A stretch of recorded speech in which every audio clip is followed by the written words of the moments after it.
നമസ്കാരം. Welcome to Geetha's Bhakthigeetham. One day one ശ്ലോകം. ശ്രീമദ് മഹാഭാഗവത മഹാത്മ്യം 504th day. Today 6th chapter 104th Shloka. For details please see the description box.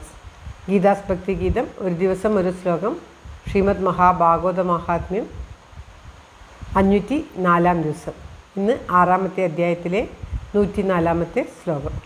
ഓം നമോ ഭഗവതേ വാസുദേവായ. ഓം ശ്രീകൃഷ്ണ പരമാത്മനേ നമഃ. ഹരിശ്രീ ഗണപതയേ നമഃ. അവിഘ്നമസ്തു ശ്രീ ഗുരുഭ്യോ നമഃ. ഓം തത്സത്. കൃഷ്ണം നാരായണം വന്ദേ, കൃഷ്ണം വന്ദേ വ്രജപ്രിയം, കൃഷ്ണം ദ്വൈപായനം വന്ദേ, കൃഷ്ണം വന്ദേ പൃഥാസുതം. ശ്രീപരമാനന്ദനാഥനായ ദ്വൈതദീപമായി മോക്ഷേക്ഷു വൃന്ദമന്ദാരമായി കാരുണ്യവാരിധിയായി വിഭൂദേശനാം നാരായണൻ മമ മന്ദത മാറ്റണം. ഓം തത്സത്. ശ്രീമദ് മഹാഭാഗവത മഹാത്മ്യം 6ാമത്തെ അധ്യായത്തിലെ 104ാമത്തെ ശ്ലോകം.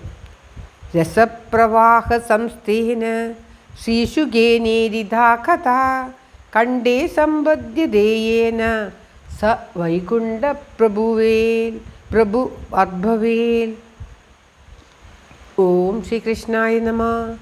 രസപ്രവാഹ സംസ്ഥേന ശ്രീശുഗേനേരിധാ കഥാ കണ്ഡേ സമ്പദ്യതേയേന സ വൈകുണ്ഠ പ്രഭു അർഭവേൽ.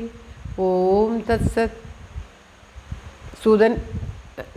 സൂതൻ വീണ്ടും ശൗനകാദികളോട് പറയുകയാണ്, ആരാണോ തൻ്റെ കണ്ഠത്തിൽ നിന്നും ഈ ശ്രീമദ് മഹാഭാഗവത കഥ വിടാതെ ചൊല്ലിക്കൊണ്ടിരിക്കുന്നത്, അതായത് കണ്ഠത്തിൽ നിന്നും ചൊല്ലുന്നത് എപ്പോഴും മനസ്സിലും വായുകൊണ്ടും ശ്രീമദ് മഹാഭാഗവതം ഉരുവിട്ടുകൊണ്ടിരിക്കുന്നത്, ആ സ്ഥിതനായിരിക്കുന്ന ആ ശ്രീമദ് മഹാഭാഗവതത്തിൻ്റെ ഒഴുക്കിൽ സ്ഥിരനായിരിക്കുന്ന ശ്രീ ശുഗമുനിയാൽ കീർത്തിക്കപ്പെട്ട ഈ ശ്രീമദ് മഹാഭാഗവതം ആരാണോ എപ്പോഴും ചൊല്ലിക്കൊണ്ടിരിക്കുന്നത് അവൻ വൈകുണ്ഠത്തിൽ പ്രഭുവായി വസിക്കും. വൈകുണ്ഠത്തിൽ ചെല്ലുക എന്നത് തന്നെ അസാധ്യമായിട്ടുള്ളൊരു കാര്യമാണ്. മഹാവിഷ്ണു, അതായത് ആ പരമപദത്തെ പ്രാപിക്കുന്നതിനാണ് വൈകുണ്ഠപ്രാപ്തി എന്ന് പറയുക.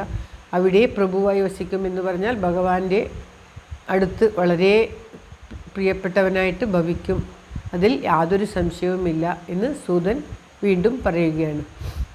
ഈ ലോകത്ത് ആരാണോ എപ്പോഴും ആ സ്ഥിരനായിരിക്കുന്ന ശ്രീമുഖ രസപ്രവാഹ സംസ്ഥേന ശ്രീശുഗേനിരിതകഥ, രസമായിട്ടുള്ള അമൃത് പ്രവഹിച്ചുകൊണ്ടിരിക്കുന്ന ആ അമൃതായിട്ടുള്ള ശ്രീമദ് മഹാഭാഗവതം ആരാണോ എപ്പോഴും ചൊല്ലിക്കൊണ്ടിരിക്കുന്നത്, എപ്പോഴും കീർത്തിച്ചുകൊണ്ടിരിക്കുന്നത്, എപ്പോഴും തൻ്റെ കണ്ഠത്തിൽ നിന്നും അറിഞ്ഞും അറിയാതെയും പറഞ്ഞുകൊണ്ടിരിക്കുന്നത്, എങ്ങനെയുള്ളതാണ് സ്ഥിരമായിട്ടുള്ള എപ്പോഴും ഒരേപോലുള്ള ബ്രഹ്മാനന്ദ പ്രവാഹത്തിൽ ഒഴുകിക്കൊണ്ടിരിക്കുന്ന ആ ശ്രീശുക ബ്രഹ്മർഷിയാൽ പറയപ്പെട്ട ആ കഥ.